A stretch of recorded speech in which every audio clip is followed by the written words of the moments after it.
This is Made for More Living with Johnny Jennings, powered by eXp Realty. Online at madeformoreliving.com. Matt, so like everybody typically, you think, okay, a real estate lender, I know what they do. Realtor, I think I know what they do.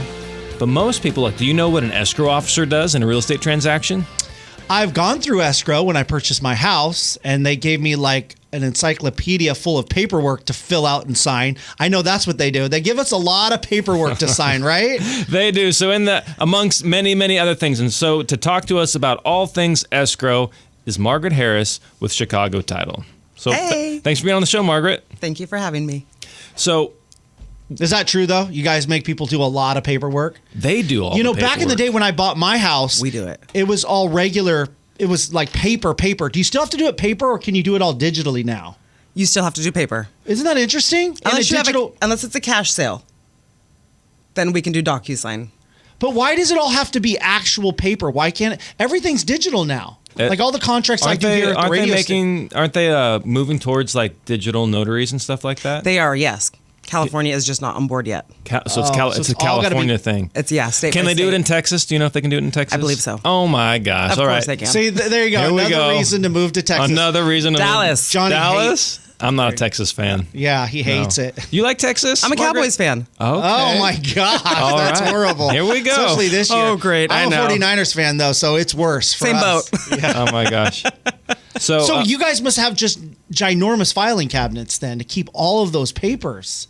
No, because really we get the paper from the lender, and so we do everything usually digitally. Oh, gotcha. And then once we get the documents back that are signed, we send them to the lender so they keep everything. That's a lot. We usually have it for a paperwork. short period. it's so much paperwork. So honestly, realtors have a tough job.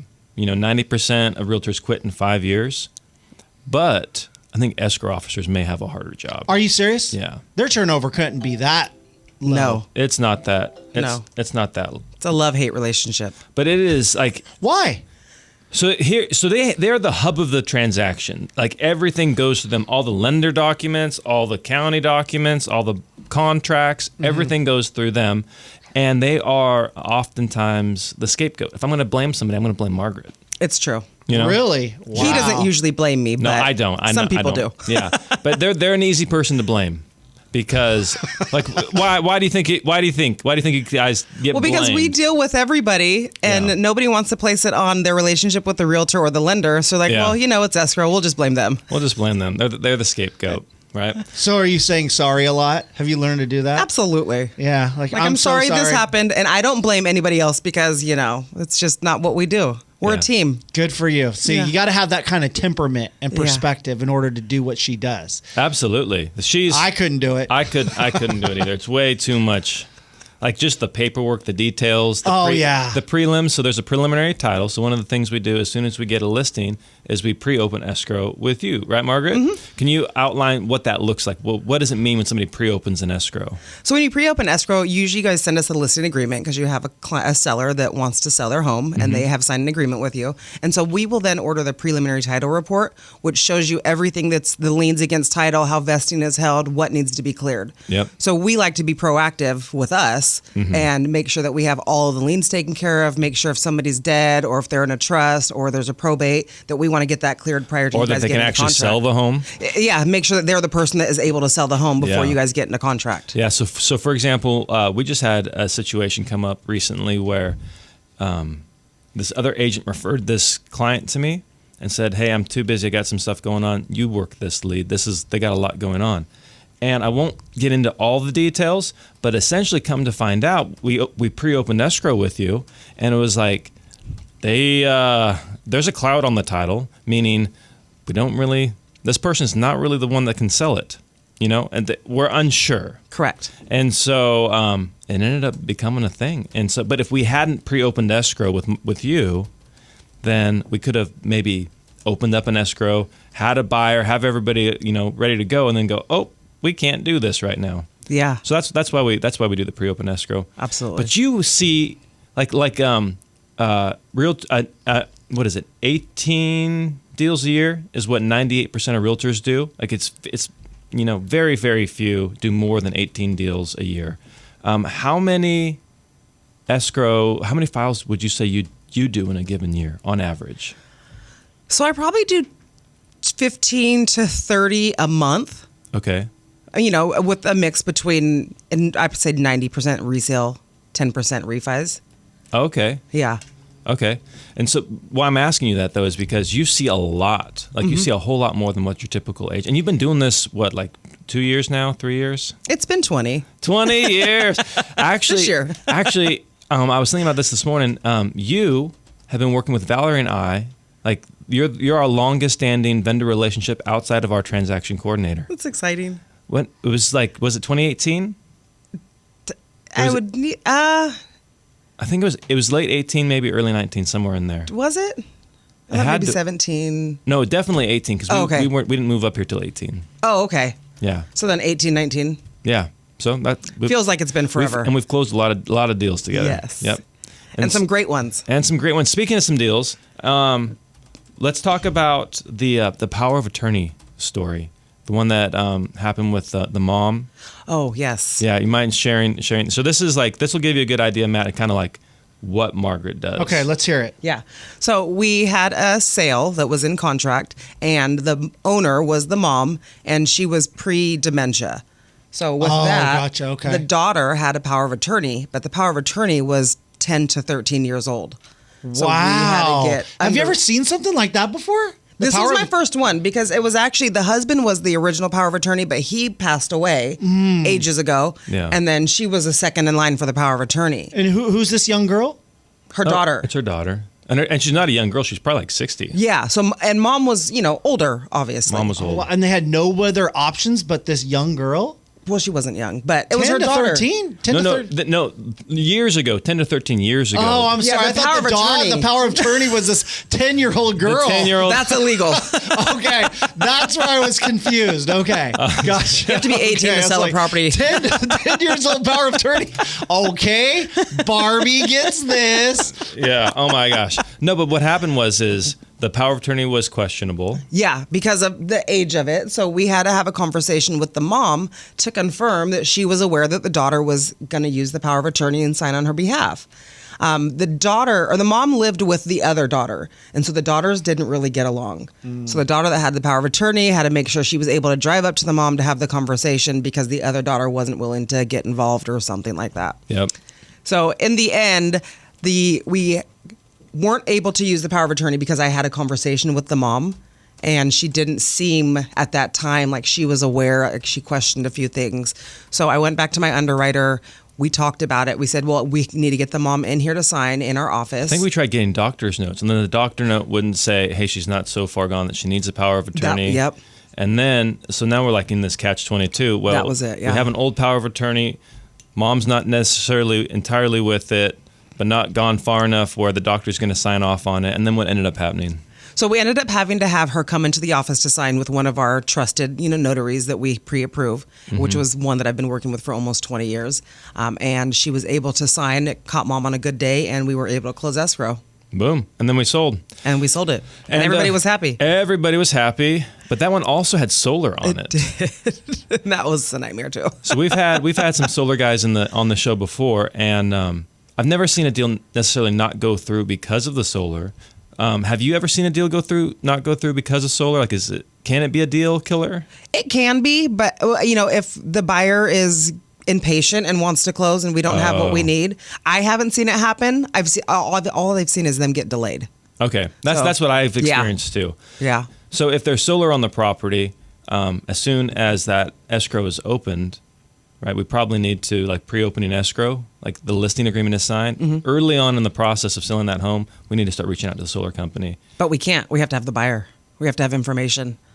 Most solar companies will not give us any information until we have a buyer in I know, contract. it's such a pain, but what That's crazy. with this situation specifically with the power of attorney, the daughter didn't have the solar information, so we didn't even know who to reach out Wow. to. So that's what I'm like. If you are selling the home, make sure you have that information, so when the time does come, we're ready to reach out rather than Now we're burning days. Right. We don't know, and we're still looking for who to contact, who owns the solar, because sometimes these solar companies have been sold. Yep. Yeah. And so Oh my gosh. who you bought it with is different. Yeah. And a lot of the solar companies won't even talk to escrow these days. The seller has to initiate it or the buyer has to initiate it. Can they do the handoff though? And then you can, like, if they say, "Hey, I'm selling the property. Here's my escrow officer." Nope. Oh, they won't even do that. No. I did just have one situation where it was an older couple seller that had solar, and he's like, I don't know who the solar company is. I don't have a password for the account. I don't know how to get in. So I was Yep. on the phone with him, and I was like, well, give me your information. Let's see what we have. We can reset your password. And so he gave me permission via email to go ahead and log into his account, reset the password, and I was able to go in there on behalf of the seller and input all the information and then got the solar Oh, transfer good for started. you. See, that's smart. Which was amazing, but like, as an escrow officer, I've never seen that side of it. So now I know what to expect and what I can tell the sellers. Yeah. And, sometimes it's easier just give us your information and let us do it. That's smart, actually. Yeah. That's why I'm asking these questions, because I don't even know. I'm like, just handle it, Margaret, please. And I do. And you do every single time. Hundreds and hundreds and hundreds of transactions. But there's also, what was the other story? Oh, yeah. The Three Sisters story. Yes. This is one that Valerie and I, we sing Margaret's praises from the rooftop because of this story. So can you share a little bit about what happened with these three sisters? So to start off, I'm a little bit of a detective, but we had this pre-open. It was three sisters that were on title, and one of the sisters was MIA. They couldn't get in contact with her. She was off the grid. They also didn't get along. Yeah. They had disowned her. She disowned them. Yeah. Yeah. But technically, there was a deed that was done where she was already removed, but because it wasn't done through an insured escrow transaction, as an underwriter, we require an affidavit from that person saying that they signed that deed and there's no money owed with the sale of this property. So knowing that we're not able to find her or get in contact with her, our underwriter allowed us to see if we can contact the notary who did the signing, get a copy of her book where she signed the book. Wait, let's back up a little bit. Okay. What's the difference between insured and uninsured? Why would somebody go with an uninsured? Well, because situation? an attorney does the deed for them, and it's not done through an insured escrow transaction. See, we do background checks. We run names, we make sure there's no liens, make sure that it's not fraudulent. Mm-hmm. So an attorney can do it. You can do a grant deed, removing yourself or adding someone to title. Anybody can do it.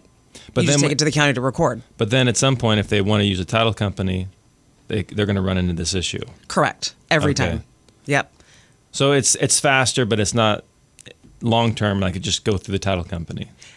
Yes and no. I mean, because I understand the situations sometimes where they need to be done or people want them to be done. But then when you go to sell, just be prepared that you're going to have an affidavit signed by that person. It's not something that gets recorded. We just want it for our records, confirming that they did actually sign that and release enough Just us protecting of any you. liability. Yeah, Absolutely. got it. So the two sisters are trying. I think it was a piece of land. Was it land? Or Yeah. was it? Yeah. It was vacant land. It was just a piece of land. And then the one sister, we don't know who she is. We know who she is. We don't know where she is. We can't get a hold of her. This family can't get a hold of her. Nobody knows. But Margaret was able to, through your detective skills. So I went on Google, I went on social media, I went to the National Notary Association trying to find this notary's information, and she was no longer a notary in the area where we were. Okay. So I found her on social media. I found a couple names. And so I messaged 3 different people on social media. And finally, this one reached out to me and she's like, yeah, that was me. I did the notary. And I was like, oh, amazing. Do you still have your book? Because we need a copy of it. And she goes, oh, no, I turned it into the county. Because as a notary, if you're not a notary in that county anymore, you can turn your books in. Okay. You can't throw them away. They have to be somewhere kept for eternity. Really? So either you keep them or you turn them into the county. Yes. Yeah. So she had to go to the county and request a copy of that page. She did that for you. And yep. And I think it was a $10 fee that she had to pay. So we ended up paying that through escrow, paying her back. And she was able to get it to us. So, I think it took a week and a half maybe from the beginning of finding out that we needed this to being able to locate her and get it done. Yeah, I just remember I was like, Valerie, this is a piece of land. It's never going to sell. What? There's a buyer for it? Oh, crap. There's this third sister that won't, who doesn't, the sisters, just so everybody's aware, the sisters were willing to walk away. Yeah. They said, we don't want the couple $100,000, whatever it was. We don't want it. We'll walk away rather than talk to our sister. Yeah. That's how They bad. were in tears. That's how bad it about was. it. Wow, yeah. that's About crazy. having to try But and that's find what makes her. you an amazing escrow You know what we're going to officer. do? We're going to get Margaret a little red Ferrari, and we're going to call her Margaret P.I. and play this theme song. Valerie loves that show. I love it. Let's do Margaret P.I. Margaret Yeah. in a little red Ferrari running I'll take around it. solving crimes and figuring out what's going on with people in their homes and their crazy families. it. One request. Can we make it blue? There you go. A blue Ferrari. Blue Ferrari. Cowboy blue. Cowboy Watch blue. it on There you go. Netflix coming up. But that would have been a done deal. So the sisters would have been out, hundreds of thousands of dollars. Valerie and I would have gotten paid. Like the deal would have died. That's the Yeah. big. That's the big issue. If Yeah. You don't get Johnny paid. We There's gotta problems. get paid so I can run those radio ads with Matt over here. Right. But the fact that they were willing to walk away, like it broke my heart. So I was like, Yeah. let me see what I can do. We will figure this out. Yeah. Where there's a will, there's a way. Yep, and you did it. And it just blew my mind that you're detective. Val, I just remember getting the text. Val was like, Margaret found her. She found her. Like it was like a missing persons thing. Margaret found her. So, but when we come back, we're going to be talking about an amazing another story about a cash sale where you were not communicating at all verbally. And so it's an interesting one. So we'll be back after this. So are you finally ready to move out of state, or maybe you're looking to upgrade or downsize? Whatever your situation, Johnny Jennings can make the process super easy and simple. In fact, they'll get you at least 3 cash offers on your home in as-is condition. No need to do showings or organizing or staging or all of those costly repairs. Just reach out to Johnny Jennings and the Tom Daves team at Made for More Realty. There's a reason why they've been voted #1 team in Roseville for the past 3 years, why they have more than 800 five-star Google reviews. So if you're looking to transition into a new type of living space, whether it's moving out of state, bigger home, smaller home, Johnny Jennings can help. Just Google Made for More Realty and Johnny Jennings today and get more for your home.